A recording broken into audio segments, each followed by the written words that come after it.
Hey, I'm a big experiment. Welcome back to Xdefiant. Firstly, I want to start this off with apology to my dear cousin Kenji.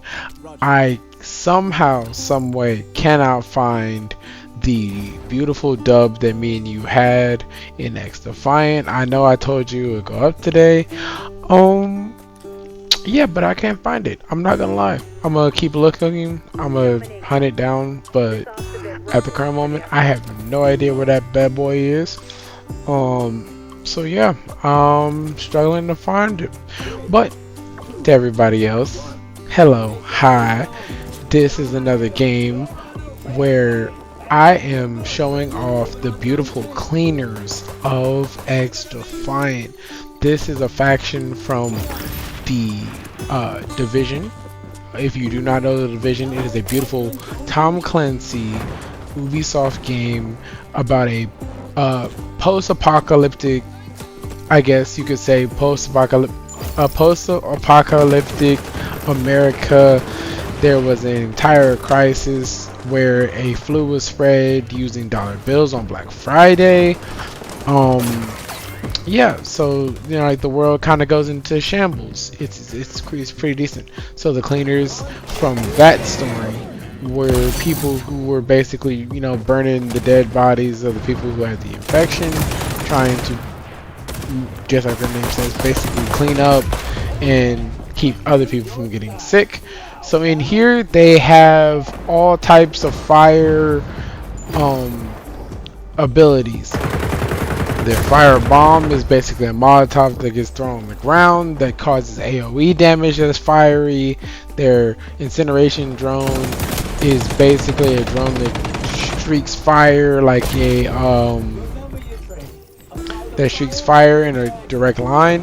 It's very decent. It's very good. And then their passive allows all of your bullets to do a little bit of fire damage. I believe it also takes off some of the damage range of your weapons, but it very much so causes fire damage. As you can see there was a little bit of a fiery trail coming off of that good sir that I just fried right there. It's very cool. It's very effective.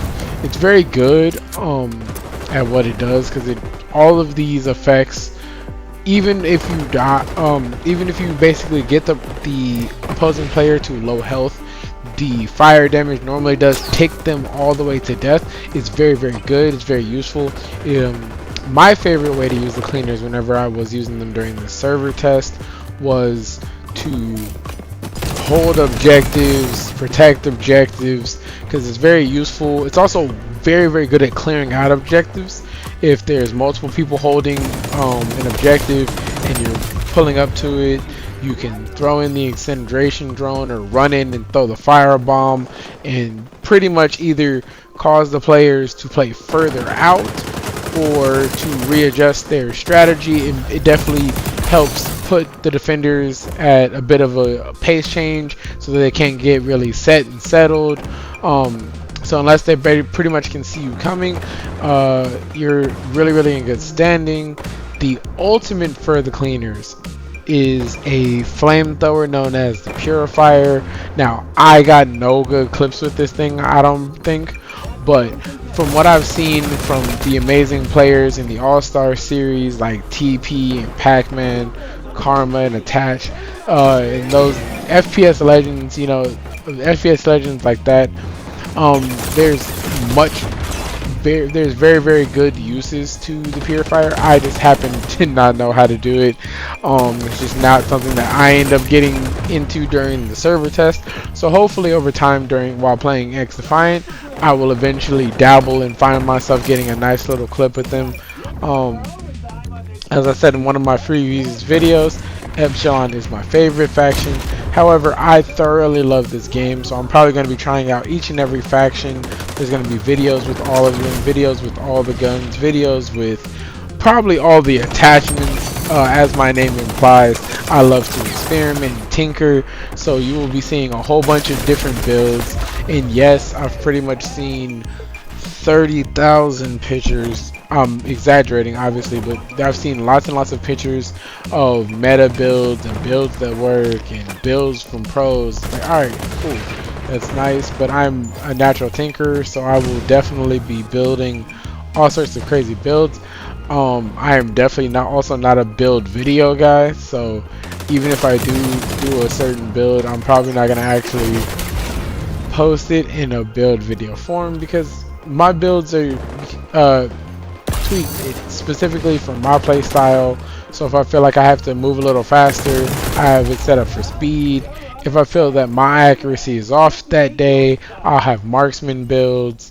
If I feel like, oh, I'm not strafing enough, I will set it up for strafe.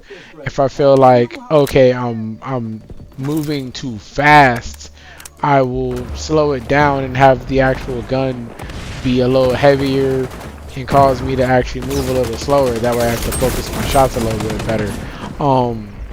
I will have builds for long distance. I have builds for close combat, both AR and SMG and marksman.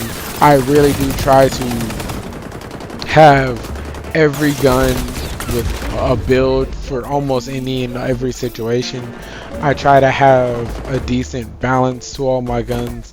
So even if I have a speed build, my speed build does damage at a decent range. That way I'm not stuck having to put my barrel into someone's chest just to get, you know, kills and things of that nature. As you can see here in this gameplay, we are absolutely dominating.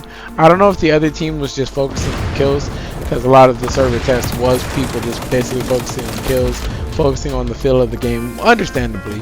But we were definitely in a smooth wash of the other team. I don't know if they weren't cohesively trying to get the objectives or if they were just focused elsewhere. As you can see, I switched back and forth between the pistol because when you're on your secondaries, you have a lot more movement speed. And I was running the ACR with one of my slower builds because I really do like the ACR to be accurate. Not exact. Oh my lord, that grenade chased me down. I'm not really a fan of having speed weapons that don't have decent recoil to them. So when I set my builds up, especially an AR build like the ACR for a gun that I very much want to use at basically long, medium, and short ranges, I try to have it set up more for accuracy than I do for speed, even if I am making a speed build for it. So that's what you're seeing here. It's a little bit of a speed marksman balance. And as you can see, I'm losing a lot of gunfights. Again, I was readjusting. A lot of these games was me just goofing off, tinkering. I tend to not take things very seriously when it comes to server tests, because again, the point is to test. So I'm trying things out. I'm trying different methods. I'm trying different things, trying different formats, trying different builds. But as you can see, we got this smooth win there. Almost 100 and some change, actually. Almost 200 points worth of 200 points worth of difference. So it was a smooth win for us. It was very, very cool. As you can see, my best stat was grenades, or EMP grenades, which is pretty sad. But that just means everybody was frying in the lobby. It's been AP Experiment. Catch you in the next one.